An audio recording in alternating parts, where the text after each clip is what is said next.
In this video, I'm going to be showing you how to make a very simple movement engine in Scratch. So first you need to go to Events, when green 5 click, then get a forever loop. Now get 4 of these if-then blocks, like that. And then you get, didn't mean to do that.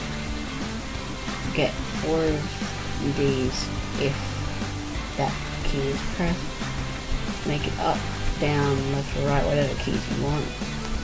Just so it's like these keys move around.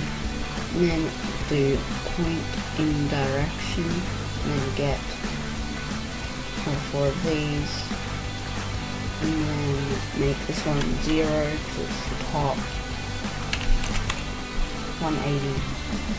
Do that 90. And negative 90. And then it's probably good if you make it rotation style left and right, just so it's a bit smoother.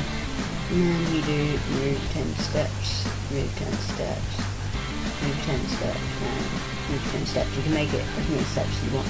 So now you have a basic movement engine.